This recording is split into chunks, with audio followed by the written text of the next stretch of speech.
তো আসসালামু আলাইকুম ইব্রাহিম, তোমরা সবাই কেমন আছো? আশা করছি সবাই অনেক অনেক বেশি ভালো আছো। তো চলে আসলাম আবার একটি ছোট্ট ভিডিও নিয়ে।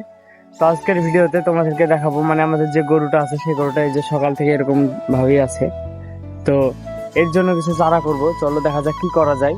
মানে আমাদের তো পাট আছে, পাটটা বাস করলে হয়তো চারা হবে ওর জন্য। তো চলো করা যাক।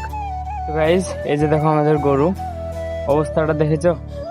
সকাল থেকে কিচ্ছু খাইনি। খাইনি বলতে ভুল হবে, তোমার ধরো এই যে এই চারা করা দিয়েছিলাম খাইনি, তার জন্য চলো পাট বাস করে আনি ওর জন্য।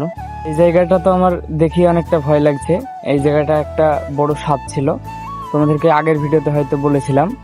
এই জায়গাটায় করে, ঠিক এই জায়গাটা করে। তো চলো বেশি দেরি না করে ঘুরের দিকে যাওয়া যাক। গাইজ, এই যে দেখো আমাদের পাট কত বড় হয়েছে দেখতে পাচ্ছ। এই যে আমাদের পাট, কোথায় যে বাস করব ভাবছি আমি ওইটাই শুধু। এই যে দেখতে পাচ্ছ কত বড় হয়েছে। তারপরে আমার বেশিক্ষণ এদিক ওদিক ঘোরাফেরা না করে আবার অন্যদিকে চলে আসলাম। অন্য দিক থেকে মানে যেদিক দিয়ে গিয়েছিলাম সেদিকেই আবার চলে আসলাম, সেদিকে এসে পাটটা বাস করলাম। তো গাইজ, এই রোদে মনটা বলছে না যে পাটের হয়ে থাক, কিন্তু কি করার বলো। তো যাই হোক, বাদ দাও। সামান্য পরিমাণে পাট বাস করার পরে চলে আসলাম ঘাস কাটতে। এই যে এইখানে 4টে করে ঘাস হবে। আগের ভিডিওতে এই জায়গাটা হয়তো দেখিয়েছি, এই জায়গাটা 4টে ঘাস হবে। ঘাসগুলো কেটে তোমাদের সঙ্গে কথা বলছি।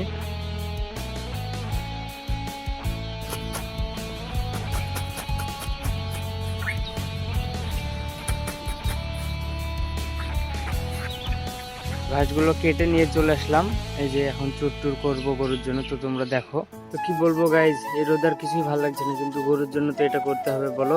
আর আমি বেশি দেরি না করে জিনিসপত্র গুছিয়ে বস্তা থেকে ঘাসটা ঢেলে চুর করতে লেগে পড়লাম। আর তোমাদেরকে সত্যি কথা বলতে কি, এই কাজ আমি অনেকদিন হলো করেছি, মানে আগে করেছি, এখন আর করেই না এইসব কাজ। তো অনেকদিন পর আমি ঘাস কাটতে গেলাম। তো আমার খুব ভালোই মনে আছে, আমার বয়স যখন 13 ছিল তখন আমি যেতাম মাঠে ঘাস কাটতে। আর এখন আমার বয়স 17। মানে এখন মনে পড়ছে সেই দিনগুলোর কথা। সেই টাইমটা স্কুলও ফাঁকি দিয়েছি অনেক, আমার মনে আছে। তো যাই হোক, বাদ দাও। আমি ফেসবুকে ও ইউটিউবে নতুন শুরু করেছি এইসব ব্লগিং ভিডিও। তো তোমরা যারা নতুন, মানে আমি নতুন এক কথায় বলতে গেলে চলে, তো তোমরা সবাই আমাকে একটু সাপোর্ট করো, তাহলে আমি অনেক দূরে এগিয়ে যেতে পারবো। গাইস, তোমরা সবাই মিলে কিন্তু আমাকে সাপোর্ট করো। সাপোর্ট না করলে আমি কিন্তু ভিডিও করতে পারবো না। প্লিজ প্লিজ গাইস, তোমরা সবাই মিলে আমাকে সাপোর্ট করো। তো গাইস, আজকের মতো এইটুকুই ছিল। দেখা হচ্ছে নেক্সট অন্য কোনো ভিডিওতে।